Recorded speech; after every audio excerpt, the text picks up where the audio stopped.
No way it could happen. Those dreams do come true. I wouldn't have nothing if I didn't have you. It's a Monsters Inc. collaboration, so let's get cracking.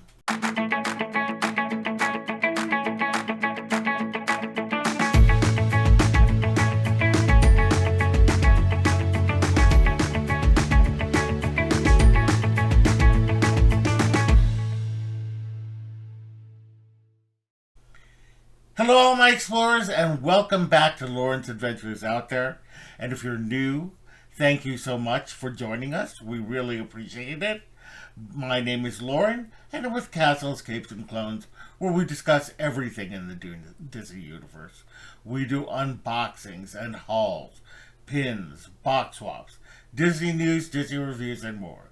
So if that sounds fun to you, we'd love it if you would subscribe to our channel, hit the bell for notifications, and do like this post, as it really does help us out.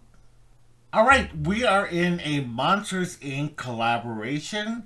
This was created by Danielle and Ben Melick over at the Melick Adventures, and they asked several channels to get involved in this collaboration, and so we're all posting different kinds of things. Some people are posting their plushes, some people are posting their pins, and I wanted to do something slightly different. Many of you might know or watch my From Zero to 60 series. That is where we look at the films of Walt Disney Animation Studios in chronological order. Well, I decided to do a From Zero to 60 kind of video where we look at 2001 Pixar's Monsters Inc. So the idea for Monsters Inc. Was conceived during a lunch in 1994. This was after they were completing Toy Story, the original Toy Story. The lunch was attended by John Lasseter, Pete Docter, Andrew Stanton, and Joe Round. One of the ideas that they thought of was a film about monsters. And Pete Docter said that he looked at Toy Story and how it was a story about how toys came to life after the children leave. And he wanted to do something similar with the childlike notion. And he knew that monsters were coming out of his closet as a kid, and so he wanted to explore that. Now, the film originally was about a 30-year-old man dealing with a monster that he grew up as a child with. And it was about him conquering his fears and letting that monster go. He then dumped the initial concept in lieu of a buddy story between a monster and a child. The monster's name was Johnson, and this would be the character that would eventually become Sully.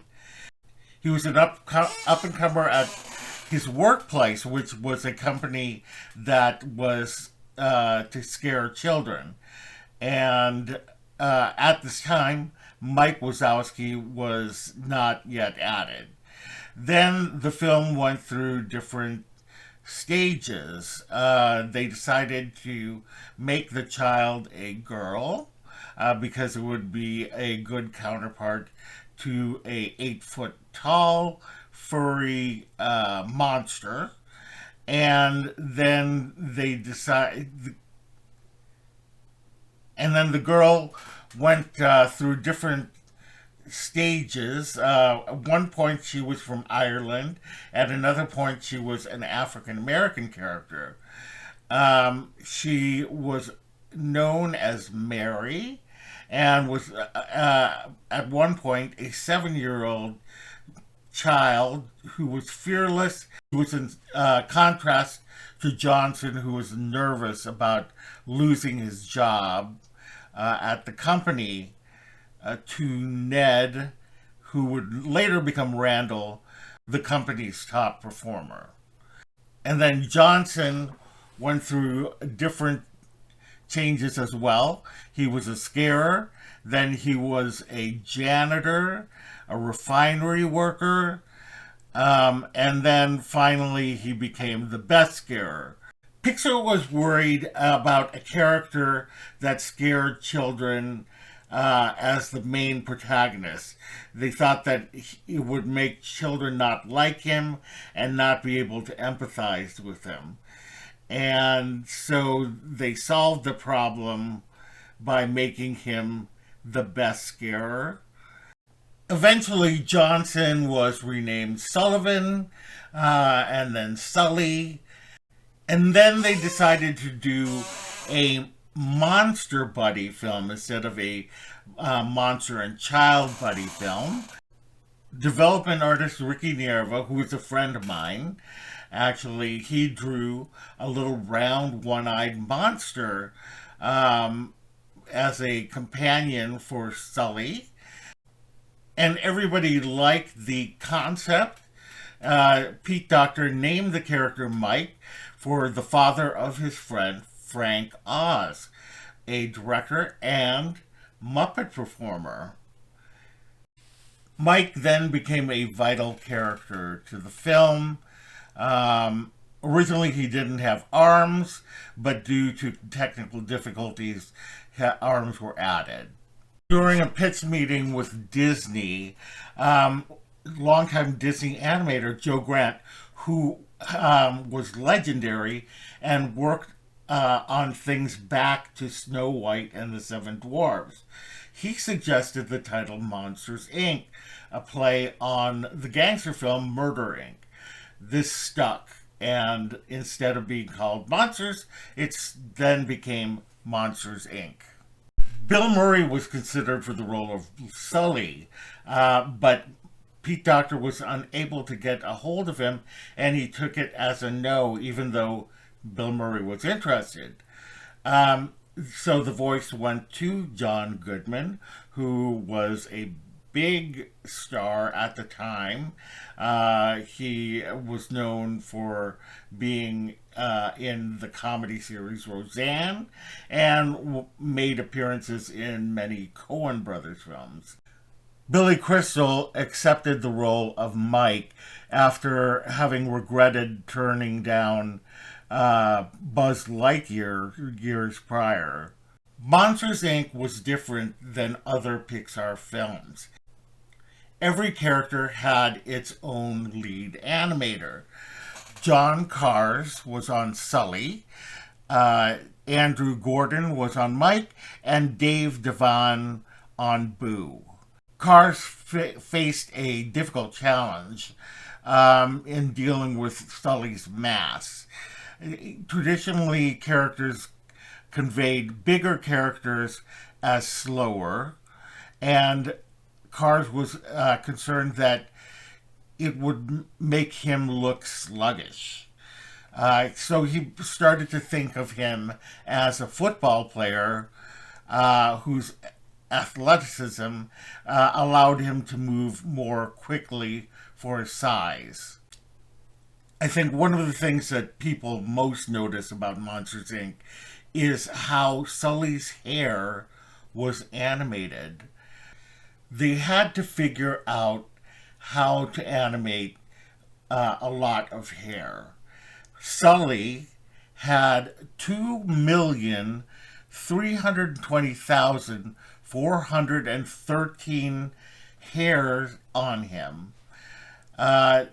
And so they went to look at a program called FITS, short for Physics Tool.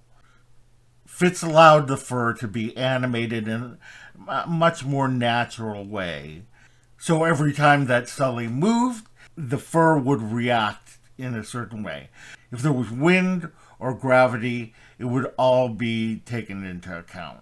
Another challenge was Boo's clothing. To solve the problem, they brought in Michael Cass, Pixar senior scientist, who worked with Dave Barra and Andrew Wilkin to develop an algorithm they called global intersection analysis. In terms of the music, this was Randy Newman's fourth film with Pixar. The end credit song, If I Didn't Have You, was sung by John Goodman and Billy Crystal, and it won the Academy Award for Best Song. The album was also nominated for Best Score and a Grammy for Best Soundtrack. If I Didn't Have You was Randy Newman's first Academy Award for Original Song.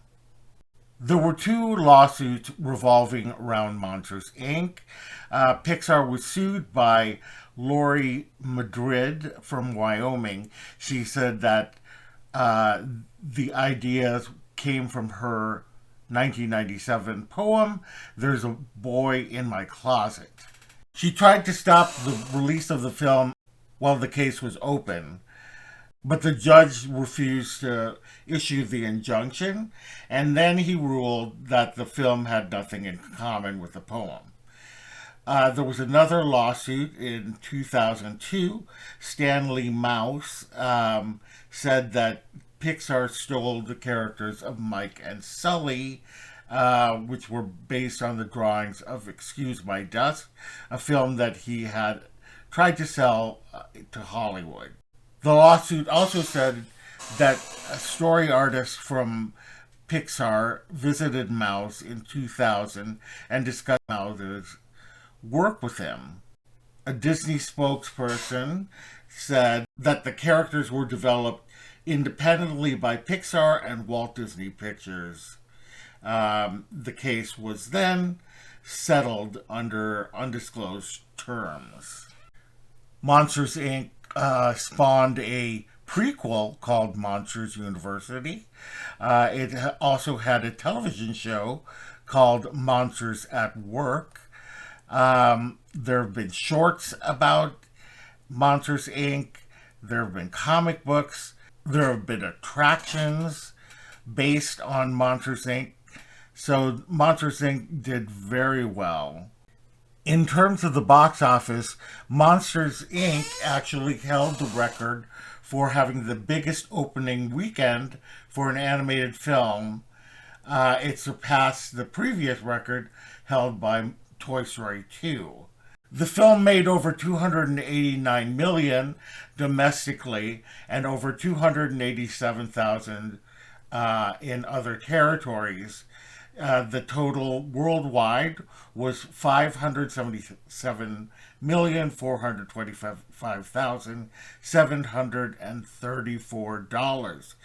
It is Pixar's ninth highest grossing film worldwide, and in North America it is sixth. And for a time, the film surpassed Aladdin as the second highest grossing animated film of all time, only behind The Lion King. The critical response was incredible. Rotten Tomatoes has a score of 96%, based on 198 reviews. The critical consensus was that it was clever, funny, and a delight to look at. Monsters, Inc. delivers another resounding example of how Pixar elevated the bar for modern all-ages animation. Like I said before, Monsters, Inc. won the Academy Award for Best Original Song, giving Randy Newman his first Oscar for Best Song, and that was for If I Didn't Have You. It was also one of the first animated films to be nominated for Best Animated Feature, although it did lose to Shrek. And it was nominated for Best Score and Best Sound Editing. At the Kids' Choice Awards, it was nominated for Favorite Voice in an animated movie for Billy Crystal, but he lost to Eddie Murphy for Shrek. So what do I think about Monsters, Inc.? I love the film. In fact, I remember watching it back then and just being amazed at how Sully's hair moved. And having done the research for this video, it makes me appreciate it even more. It's just such a great story and such great characters, wonderful designs. It probably is one of my favorite Pixar films, definitely toward the top. And yeah, I just simply enjoy it. It was fun watching it again for this video. Anyway, let me know in the comments below. Did you love this movie or did you hate the movie? I would love to know. And again, thank you to Danielle and Ben for inviting me to be part of this collaboration. Definitely check out all the other channels who are participating in this collaboration. All right, well, if you had fun today, we would love it if you would subscribe to our channel, hit the bell for notifications, and do like this post, as it really does help us out. Visit us on all of our socials down below. Visit our website at www.castlescapesandclones.com. Thank you so much, and we will see you later. Bye!